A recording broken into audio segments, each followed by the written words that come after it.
So guys, let's have a look at our first question. Yellow light is refracted through a prism, producing minimum deviation. So what do we have? We have a prism and some yellow light ray is passing through this prism. This light ray undergoes minimum deviation. Now the question says if I1 and I2 denote angle of incidence and angle of emergence for this prism, then what is the relation between I1 and I2? This is the question.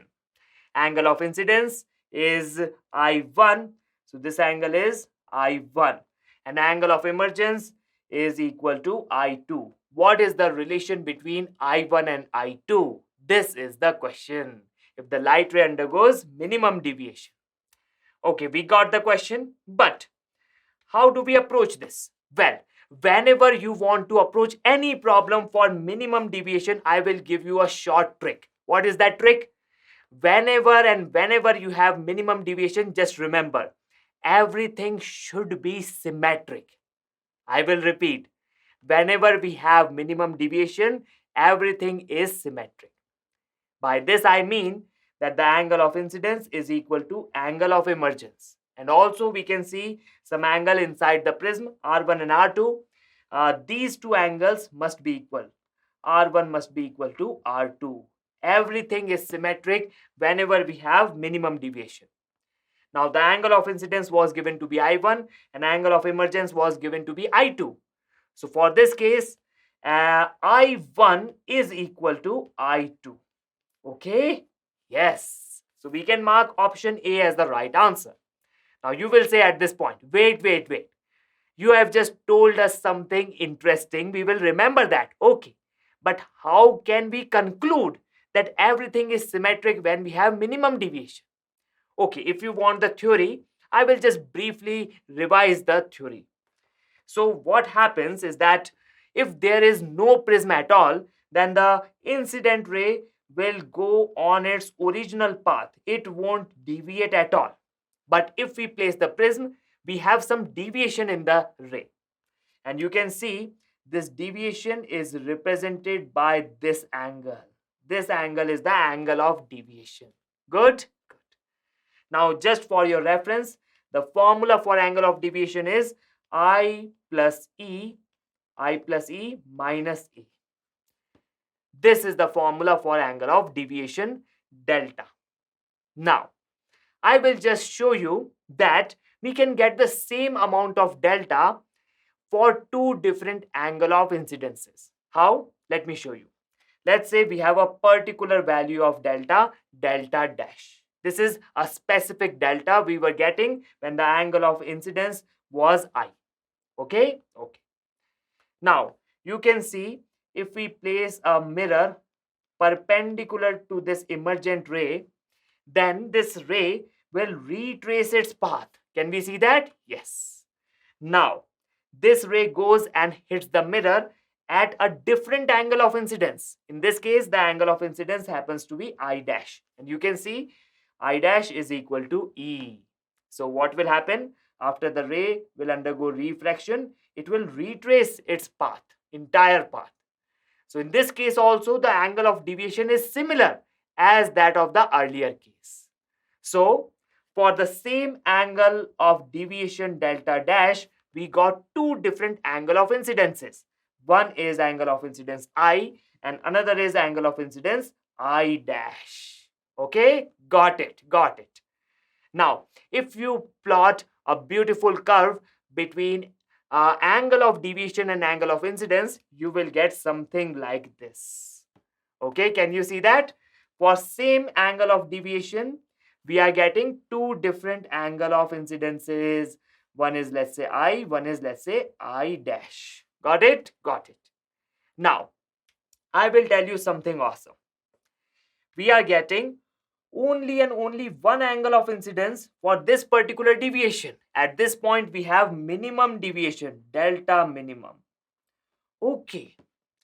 Usually, we get two angle of incidences when we have a particular value of deviation.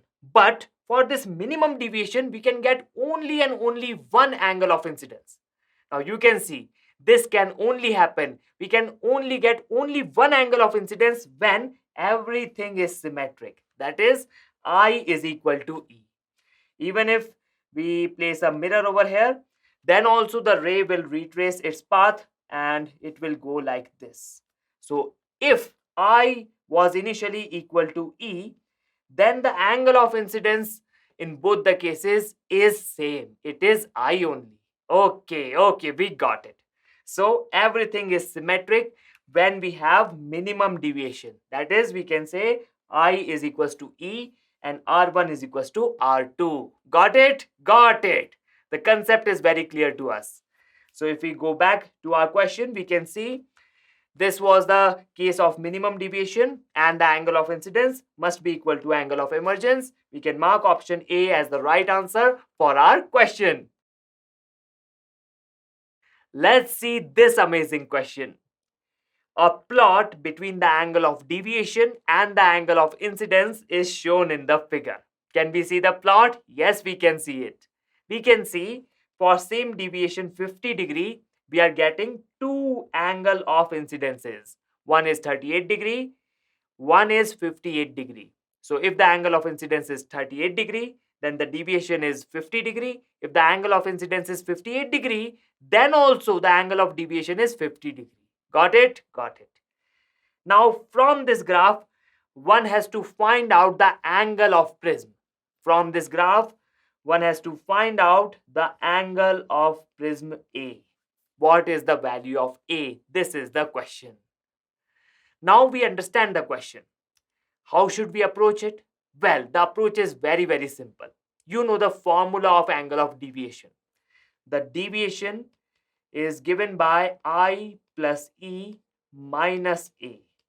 This is the formula for angle of deviation. Now, if the angle of incidence is 38 degree, then the angle of emergence will be 58 degree. And if the angle of incidence is 58 degree, suppose this is the angle of incidence, then the angle of emergence will be 38 degree. I will show that to you. So let me take some time and talk about this deviation for a while. So let's forget everything. Let's start fresh. Suppose this is our prism. Can we see that? Yes.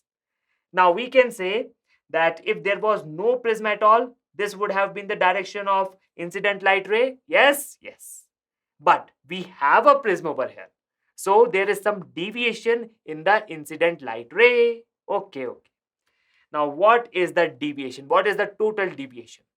Well, to find the total deviation, let's extend the incident light direction and let's extend the emergent ray direction.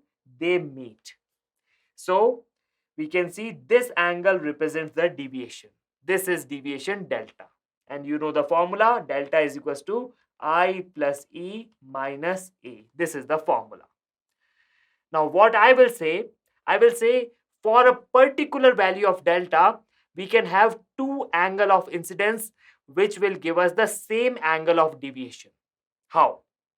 So let's say delta is 50 degree. Suppose delta is 50 degree as per the graph.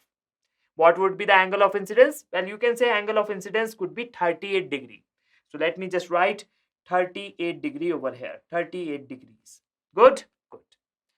Now this is the incident light and we can see after refraction, we have the emergent ray finally. Now let me put a plane mirror over here.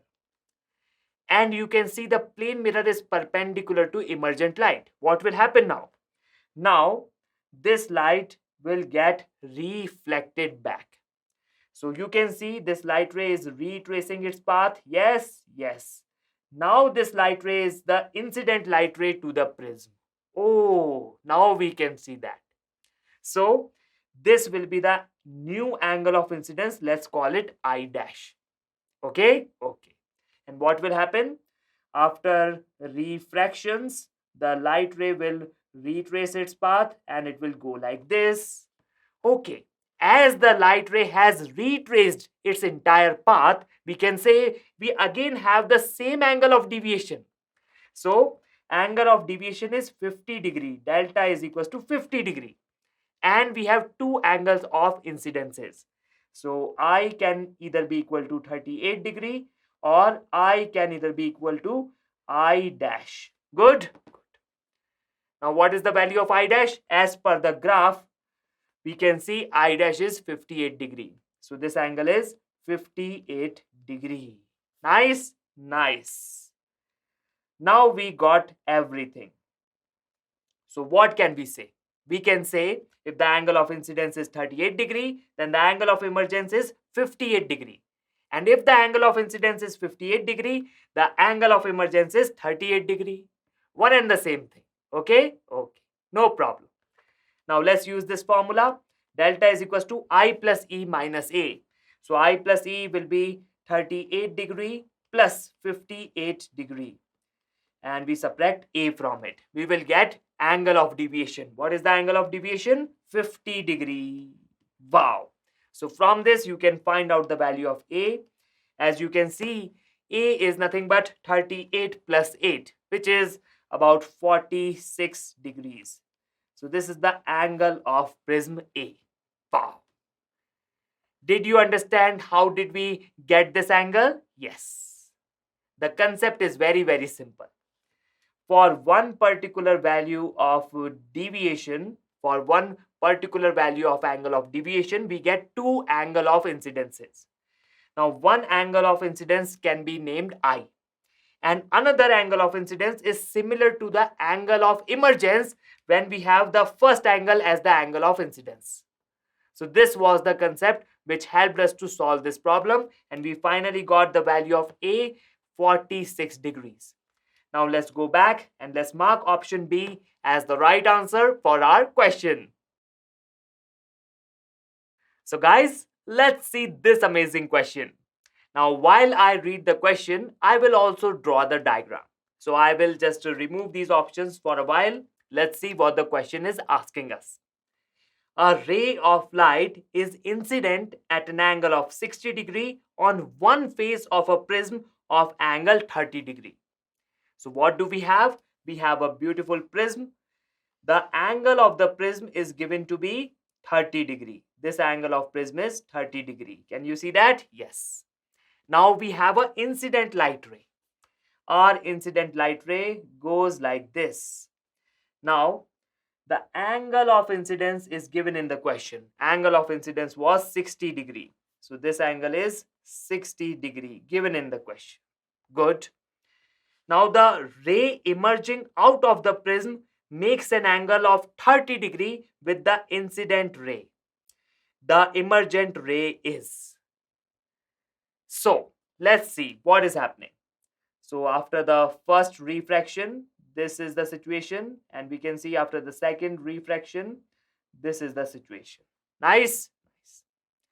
Now the emergent ray, let me extend its the emergent ray. This is the extension.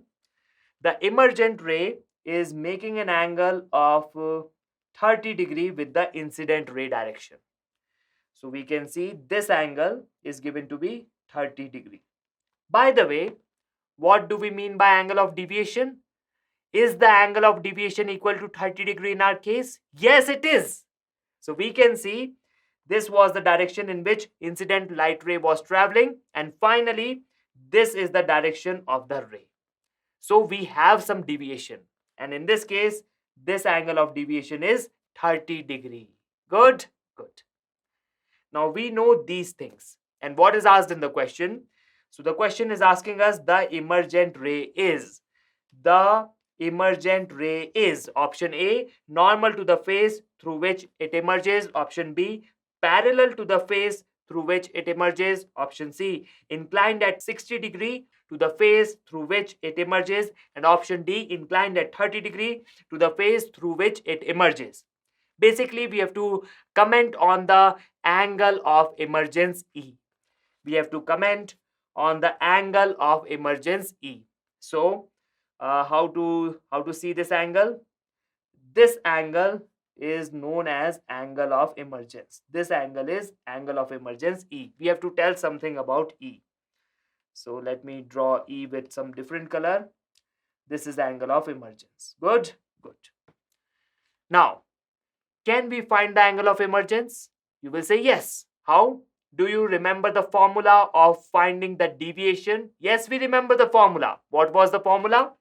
Delta is equals to I plus E minus A. Yes, that was the formula. Now, do you know I, angle of incidence? Yes, we know. It is 60 degree. All right. Do we know what is A, angle of prism? Yes, we know. It is 30 degree. So let me just put 30 degree over here. So what do you think is the deviation? What is the deviation? Deviation we know is 30 degree. So let me put 30 degree over here. Nice. So what is E now? Oh, E is coming out to be 0. Okay. If E is 0, what can we say? If E is 0, we can say that this ray of light will actually go and emerge perpendicular to the surface. Let me show you how. So this is how the ray goes, and it emerges perpendicular to the surface.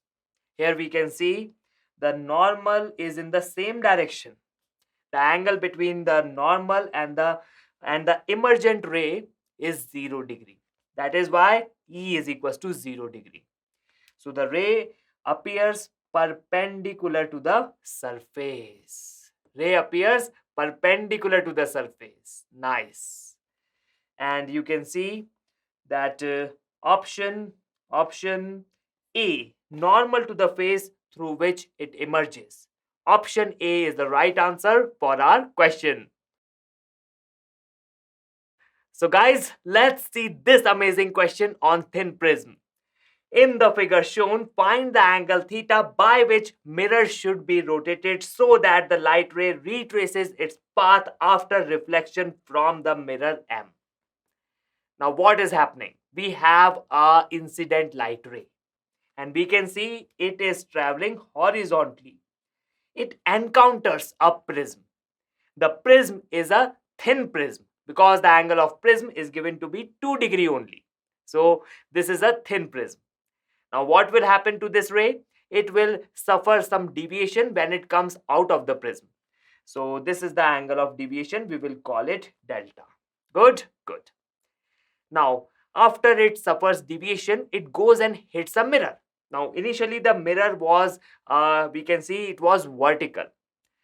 Now we want to rotate the mirror.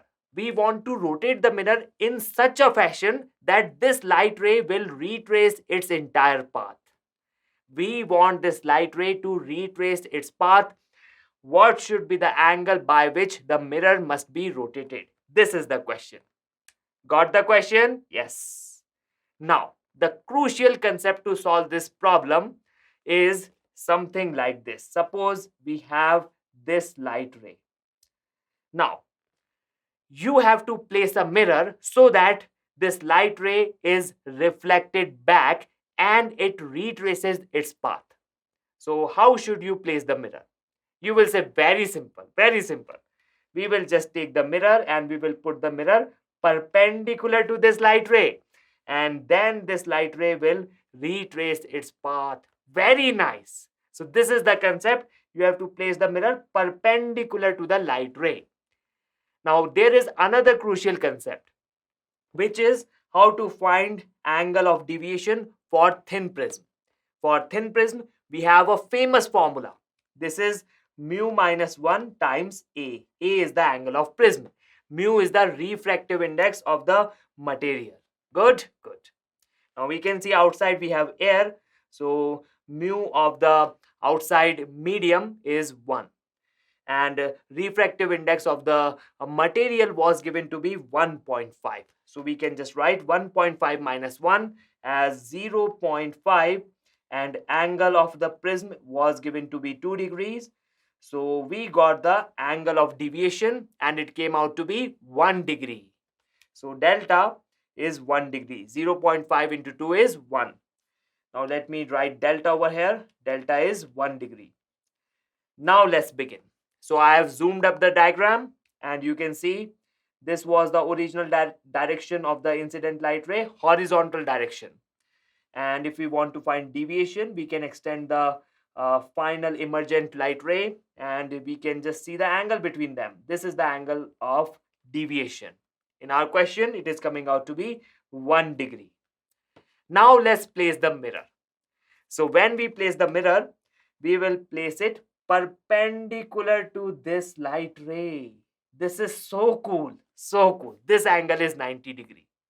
Now we have to find what angle is this theta, because theta is the angle by which we are rotating the mirror. Initially the mirror was vertical, and now we have rotated the mirror by an angle theta. We have to find what is the value of theta. So are we ready for this theta? Yes, we are. Let's begin. Now what I will do, I will just quickly do the calculation. This is the horizontal at this point. What is this angle? We can see this angle is 1 degree, right? Because earlier this was horizontal and now this is horizontal. This angle must be 1 degree. And now what is this angle? What do you think is this angle? Well, this angle is 90 minus theta, because this angle is 90, right? So let me just write this angle as 90 degree minus theta. Good, good. Now what I will say 1 degree plus 90 degree plus 90 minus theta. This complete sum is 180 degree, because we have the straight line like this. Nice. So what is theta? Theta came out to be 1 degree. Did we get theta? Yes. So by how much angle should we rotate the mirror? By 1 degree. In which direction? Clockwise or anti-clockwise? Clockwise manner. So we can mark option B. Theta is equals to 1 degree clockwise as the right answer for our question. Let's see this amazing question. The minimum deviation produced by a hollow prism filled with certain liquid is 30 degree. So we know what is minimum deviation, 30 degree. So delta minimum is given to be 30 degree. So awesome. Now if the refracting angle is 30 degree, then the refractive index of the liquid is okay. So let me tell you what the question is asking. So let's draw a fat prism. This is the prism. Shoo. What a nice prism, looking like a mountain. Now we have an incident light ray, and this is the first refraction. This is the second refraction, and this is the emergent light ray. Now first thing first, the minimum deviation is produced. So whenever we have minimum deviation, everything is symmetric. That is, we just say that angle of incidence I is equal to angle of emergence E. I is equal to E. And also R1 is equals to R2. So this is R1, this is R2. R1 is equals to R2. R1 is equals to R2. Now this angle of refraction was given in the question. It was given to be 30 degree. So R1 is equals to R2 is equals to 30 degree. This we know. And what do we have to find? We have to find the mu, the refractive index of this material. So we know what is R. So let me just put the R. R is 30 degree. We know these angles. Now, can we calculate the angle of prism? Can we calculate A? Yes, we can calculate A. Now, the procedure to solve this question is like this. We will calculate A first. So we will know what is delta minimum and what is A. Now, once we know delta minimum and A together, then we can apply the formula and find out mu. What was that formula? Do you remember that formula of finding out mu? Yes, we remember. Okay, tell me. This is the formula. Mu is equals to, in the numerator we have sine of A plus delta minimum divided by 2 divided by sine of A by 2. This is the formula. Do we remember it? Yes, exactly. Now we will calculate A. We already know delta minimum, and we will apply this formula. We will find out mu. Amazing? Good. So let's start. Let's find out A first. So how do we find out A? Well, we can see, we can find out this angle. What is this angle? This angle is 60 degree. After all, this normal is at 90 degree with the surface. What is this angle? This angle is also 60 degree. Okay. So what is A then?